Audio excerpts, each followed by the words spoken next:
oui, il faut pouvoir dire théologiquement que la guerre est anormale, et en même temps articuler ça avec le conflit, le fait que le conflit est normal.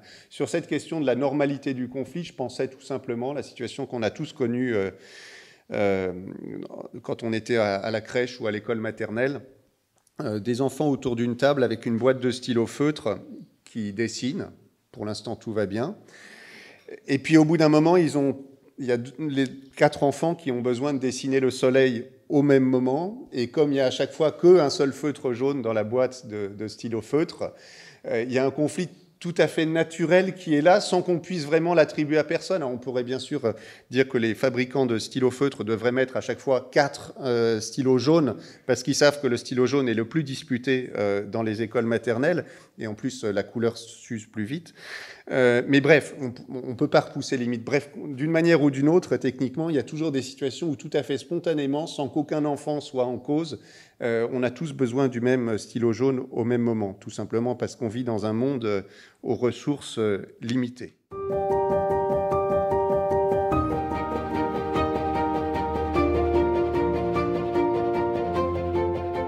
Alors voici mes 8 thèses par rapport à ça. Premièrement, de la même manière que chez Schleiermacher, quand il se pose la question du défi herméneutique, de la même manière que Schleiermacher considère qu'il faut partir de l'incompréhension première. Donc il faut partir de l'incompréhension comme une situation fondamentale. Alors attention, je précise aussitôt, l'incompréhension, ce n'est pas l'absence totale de compréhension.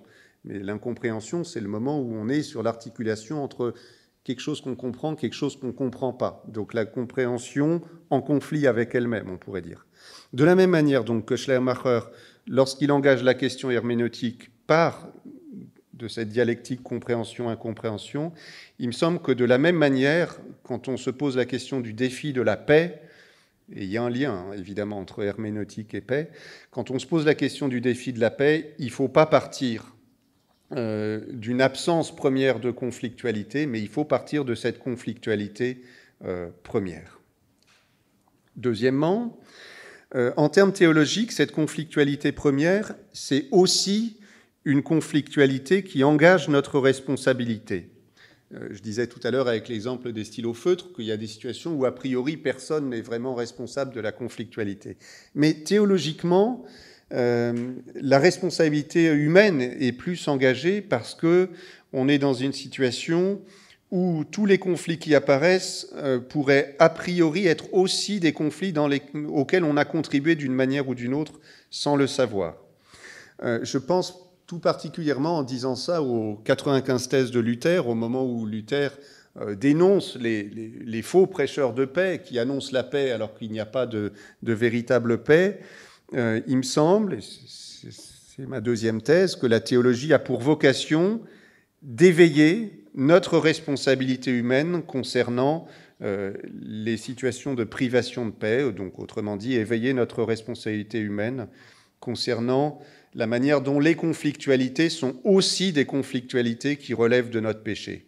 Et on peut jamais dire a priori si c'est des conflictualités, je dirais, neutres, du point de vue de la responsabilité humaine, ou des conflictualités où, en fait, la responsabilité humaine est déjà responsable. Troisièmement, il me semble qu'il faut distinguer 2 interprétations de l'interdit du meurtre, d'une « tu ne tueras pas ». Et en disant ça, je suis à nouveau un peu dans un schéma de pensée inspiré par Luther, puisque je pense particulièrement à la manière dont Luther interprétait les 10 commandements dans ses catéchismes, mais aussi un peu partout ailleurs. Et c'est pas que Luther d'ailleurs, hein. Vous pouvez trouver des théologiens médiévaux qui insistent là-dessus déjà bien avant lui, ou des pères de l'Église. Le fait que l'interdit du meurtre consiste pas simplement à s'interdire le geste ultime, mais qu'il consiste à faire tout ce qui est en notre pouvoir pour contribuer à la vie de l'autre, autrement dit, porter la responsabilité de la vie de l'autre, porter la responsabilité dans un travail quotidien sur la qualité de la vie de l'autre, sur les limites de la vie de l'autre. Du coup, notre situation par rapport à ce commandement, une première vision que je récuse consisterait à dire que, par rapport à ce commandement, la plupart du temps, il y aurait des situations normales où on est en règle, disons, avec le commandement, des situations normales où on ne tue pas, et puis exceptionnellement des situations où la violence de la tuerie se déclenche. Moi, en théologien luthérien, je pense au contraire qu'en permanence, on est aux prises avec des situations où, pour ajuster ma meilleure contribution et ma meilleure responsabilité de la vie de l'autre, je suis en permanence dans des situations où j'y contribue comme il faut et des moments où je n'y contribue pas comme il faut. Bref, je suis en permanence dans des situations où je fais vivre et aussi des situations où je tue. Quatrième thèse, sur cette articulation très complexe entre le fait que je suis en permanence en train de faire vivre et je suis aussi, jusqu'à un certain point, en permanence en train de tuer. Ma quatrième thèse porte sur le fait que certes, la vie a une valeur infinie, mais elle a aussi un coût fini. Et ça, pour moi, c'est difficile à articuler, mais c'est une question de base.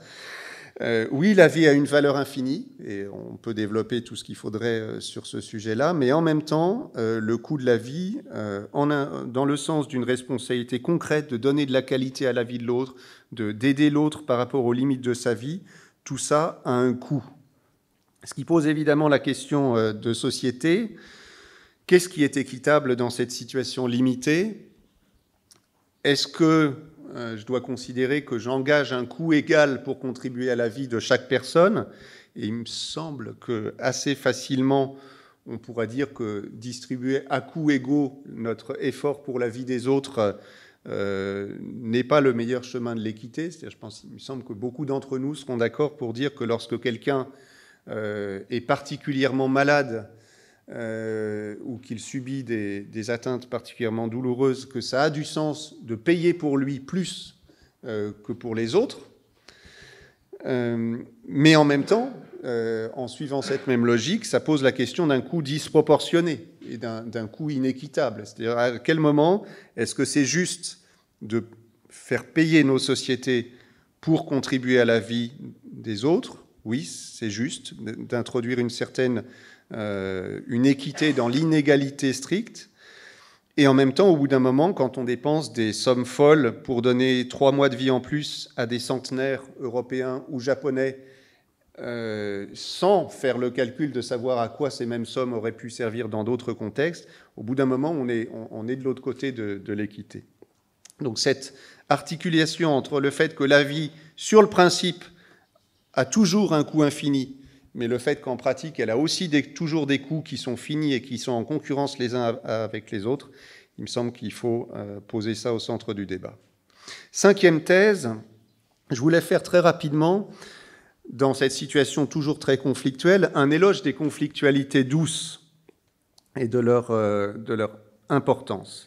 C'est-à-dire que je disais que notre situation humaine est fondamentalement conflictuelle, à la fois de manière naturelle, sans penser à mal, mais aussi avec cette part sourde qui est la conflictualité liée au péché que j'évoquais tout à l'heure sans pouvoir la développer. Dans ces situations fondamentalement conflictuelles, je fais cette ultra brève apologie des régimes de conflictualité douce qui permettent de vivre la conflictualité en abaissant son niveau de danger. Je pense particulièrement à ces 2 formes, on pourrait développer, mais 2 formes fondamentales pour moi. La première, c'est le jeu, comme une forme de conflictualité douce qui permet qu'un même conflit puisse être vécu en l'accompagnant de règles du jeu et aussi des limites du jeu, de la possibilité de sortir du jeu, la possibilité de changer les règles, etc. Donc, par exemple, les enfants en Ukraine qui ont besoin, pour survivre aux bombes, de revivre les situations de guerre en les transposant dans l'espace du jeu. Donc ça, premier outil hyper important sur la conflictualité. Et le deuxième, la dispute académique, évidemment. Donc c'est aussi un espace de conflictualité douce, plus sous la question, c'est une certaine forme de jeu, mais particulièrement articulée sur le discernement et sur le travail de la pensée. Alors, cet espace de la conflictualité douce dans le jeu et dans la dispute est extrêmement important, mais en même temps, je valorise la sortie de cet espace. C'est-à-dire que le jeu et la dispute académique sont des espaces de créativité par rapport à la question de la conflictualité qui sont indispensables, mais le plus beau, c'est quand ils arrivent en plus à déboucher sur un espace d'action, et donc une conflictualité douce qui, étant passée par l'espace du jeu ou par l'espace de la dispute académique, arrive en plus à en sortir. Et là, je vois deux voies de sortie principales, soit la justice, à l'intérieur d'un système donné, quand il peut y avoir de la justice. Et la justice, ça ressemble beaucoup au jeu, et ça ressemble aussi beaucoup à la dispute académique, hein, il y a des liens, sauf que justement, c'est plus du jeu. Et c'est plus juste une pure discussion sur le principe. Donc l'espace de la justice rendue à l'intérieur d'un certain système, et aussi quand l'espace de la diplomatie, quand on est à l'interface. C'est l'équivalent de la justice, mais quand on est à l'interface entre deux systèmes différents. Bref, dans cet éloge rapide de la conflictualité douce, je marque les étapes du jeu, de la dispute, de la justice et de la diplomatie. Et par contraste, j'avais toujours presque pas parlé de la guerre, mais j'y reviens maintenant. Par contraste, je définirais le contraire de la guerre. Souvent, on dit que le contraire de la guerre, c'est la paix. Quand on ne prend pas le temps de réfléchir. Et j'insiste, mais je n'ai pas besoin de développer ça avec vous, sur le fait que le contraire de la guerre, ce n'est pas la paix, c'est la paix et la justice. Et c'est très important, justement, que dans cette opposition-là, d'un côté, on a la guerre qui se présente toute seule, sans autre dialectique. La guerre est son seul régime, elle se dit elle-même, tandis que la paix et la justice sont justement en conflit doux l'une avec l'autre. C'est-à-dire que la paix a besoin d'être critiquée par la justice a besoin d'être critiquée par la paix.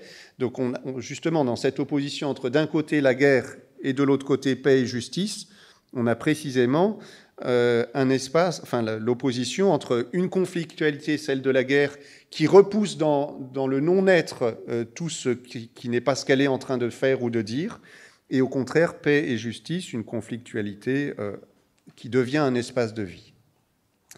Septième thèse, j'en viens à la question de l'anomalie de la guerre, qui formait déjà le titre de ma série de thèses. Je pense qu'il y a deux manières très différentes de considérer la guerre comme anormale. Première manière, considérer la guerre comme anormale parce que normalement on est en paix et par exception ou par catastrophe, il y a une guerre qui revient. Et ça, malheureusement, c'est le discours qui est tenu, qui a été beaucoup trop tenu dans les médias européens, comme si on avait été en paix. Chose qui me semble scandaleuse à affirmer. Donc on aurait un premier imaginaire de l'anormalité de la guerre qui consisterait à dire « d'habitude je suis en paix et du coup c'est anormal quand je me trouve en guerre ». Bon, moi la lecture que j'ai de la situation est plutôt de considérer que sur les 50 dernières années, les Européens étaient impliqués dans des guerres en Algérie, au Malouine, en Irak, en Libye, etc. Enfin, vous pouvez faire vous-même la liste, hein, je ne vais pas la faire. Autrement dit que les Européens faisaient la guerre, mais ils avaient le privilège incroyable de faire des guerres totalement déséquilibrées où c'était seulement les autres qui mouraient. Enfin, je raccourcis un tout petit peu parce qu'on n'a que 10 minutes. Mais donc, les Européens faisaient la guerre, mais pas chez eux. Donc, ma vision de l'anomalie de la guerre ne consiste pas à dire qu'on pourrait être dans une situation de paix et donc que ce n'est pas normal quand la guerre intervient. Ma vision de l'anomalie de la guerre, je pense qu'il faut plutôt affirmer l'anomalie de la guerre de l'intérieur de la guerre, c'est-à-dire affirmer l'anomalie de la guerre à partir de l'état de fait de la guerre en cours. Quand on est en guerre et quand on est en train de subir la guerre, alors il y a quelque chose en nous qui proteste de toutes nos forces en disant « mais c'est pas normal ce que je suis en train de vivre ». Mais donc l'anomalie de la guerre, non pas parce que l'état normal serait la paix, mais parce que quand on subit la guerre, l'absence de paix et de justice, on n'a besoin que de ça. Et dernièrement, ma 8e thèse, ma dernière thèse consiste à dire que par rapport à cette articulation entre le coût d'une vie particulière et le fait qu'on est dans une conflictualité beaucoup plus diffuse, il me semble que théologiquement, on a une voix à dire pour dire que défendre une vie particulière, quoi qu'il en coûte, est un acte guerrier. Donc, quand, dans la situation ukrainienne, pour prendre un exemple le plus accessible immédiatement, quand on a une certaine logique politique qui veut défendre les intérêts d'une certaine population russophone très particulière, et qu'au nom de cette défense-là, on sort complètement du calcul de l'équité et des disproportions des actes guerriers, oui, il me semble que c'est inadmissible, mais je m'inquiète que ce même geste soit aussi beaucoup plus près de nous. Le quoi qu'il en coûte pour défendre des vies particulières, c'est aussi quelque chose qu'on a connu à un moment où le président Macron sortait le quoi qu'il en coûte par rapport à une crise Covid pour dire que défendre telle et telle vie particulière, ça devait se faire quoi qu'il en coûte, en affirmant en plus qu'on était en guerre. Et ces enchaînements-là, qui induisent une situation de guerre et qui induisent quoi qu'il en coûte, c'est-à-dire une sortie totale de la question de l'équité, de la justice, d'une évaluation précise de qu'est-ce qu'on investit pour qui et pour telle autre personne, c'est une déresponsabilité de l'équité et de la justice. Donc, je conclus. Il est normal que nous ayons des conflits. Il est anormal que nous ayons des guerres parce que nous sommes toujours en guerre et ça reste toujours anormal.